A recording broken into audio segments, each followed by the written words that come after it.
With us now is Rebecca Mitchel, and she owns a company called Stuf'd. What a cute name for a catering company. They do it all. And I'm not stuffed yet, but I'm probably going to be. Quite likely. Yeah, more than likely. Hi, Rebecca. How are you? Hi, Donna. Doing well. Thank you. So I know that you didn't originally grow up in Brooklyn, but that's where you are from now. But you grew up in a small town in Rockland County. Yes. Okay. So tell us about your journey. Sure. So I'm originally from New City, New York. Okay. And grew up in a smaller town. It was really nice. Had a lot of friends, family, and then I learned to love cooking. When I went to a summer camp program, we did a couple of different cooking classes, and I realized that I really liked savory items. Okay. Obviously, I always like baking, because what kid doesn't like eating all the cookies? Especially chocolate chip. Yes, Right. those are the best. And then eating them raw as the dough. But I learned to really like cooking, and as I grew older, started cooking more and more for the holidays with my mother to help take over for my grandmas. And I don't know, just fell in love. I went to school for hotel and tourism management at NYU. So I've been in the city ever since. And then one of my professors pointed out, do some research on food trucks, see if you like it. Came up with the concept in college and surveyed it with friends, and they loved it, so kind of stuck. Now, what do your trucks look like, and how did you get your first truck? Sure. So the food truck, her name is Diana. Okay. She's currently at the shop getting a new generator, so we're very excited for less stress. We've had her now since 2016. Started off as a white truck, where we thought we were going to be doing more of a breakfast crowd, so we wanted to come up with the appearance as having a lighter option. And when we learned the complicated ins and outs of the permitting process in New York City, we decided to go with more of a darker look. So our second wrap, we went with half black, half white. That one was exciting, except it got really dirty and the white always showed. So we decided, you know what, done with that idea, let's go all black. So now the truck is all black. It gets very hot during the summertime, but it's got a stunning appearance, and it's very professional and sleek. So we're lovely. Fans. So she's happy. So she's had an updo, a redo, and so right. Yeah. And now she's getting some new tweaks. Okay. So and those things are important because it's actually a rolling business. It's true, right? So Diana is really how you bring your gifts to the public. Exactly. So now, why did you name her Diana? After Princess Di, or Well, I did love Princess Diana when I was too. younger. I had her Beanie Baby. I cried when she passed away, even though I didn't really know why, because I was still under 10.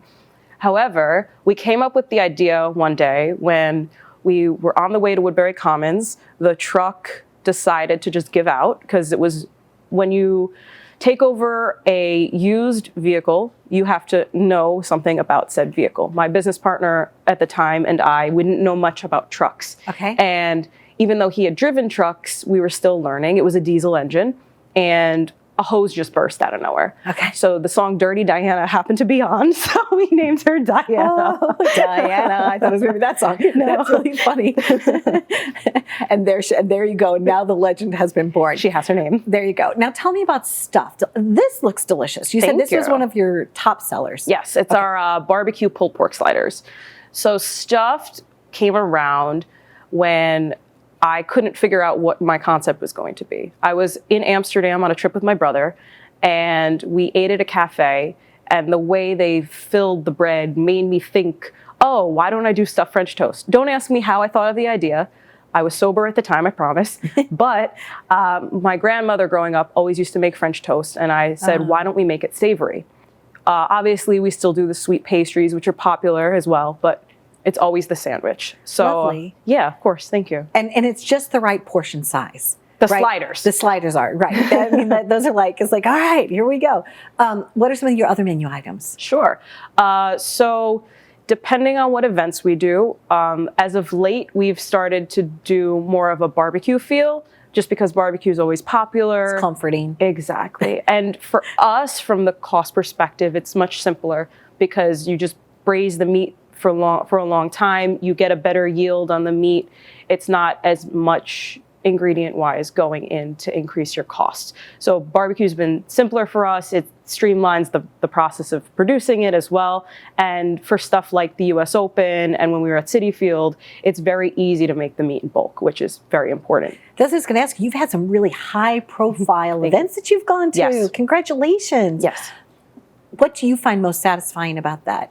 Sure. So at least for me, I'm a tennis player. I've been a tennis player since I was a kid. Being at the US Open was a dream come true. When we got the call that they wanted us to participate, obviously it was very late and frustrating, but I was so excited that I cried. It was great. Even when we were chosen in 2019 to go to Citi Field, same thing.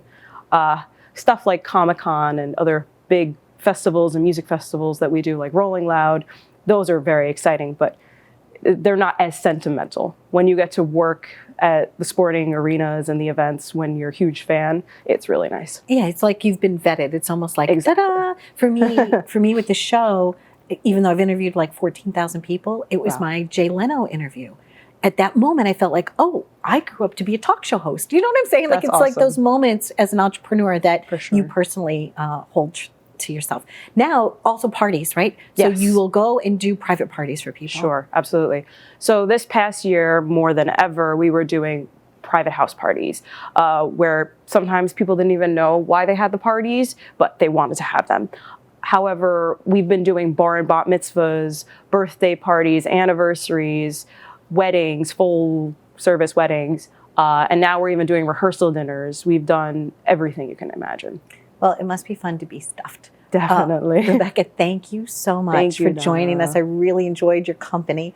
And I love the vibrancy of what you're wearing. It's like, makes you feel like, ah. And good luck to Exactly. Diana. Thank you. And when is her birthday? Do you celebrate her birthday? October. October. Okay. Some Let's say point. October the 12th. Sure. From now on, that'll be Diana's new birthday because that's my That son's works. birthday. It'll be. Yay, happy birthday, son. Thank you so much. Thank you Stay tuned for having more. me. We've been living it up right here. If you've ever wanted to open up your own food truck, if you've got a dream, please reach out to her. I'm sure she'd give you some great tips. Thanks for watching.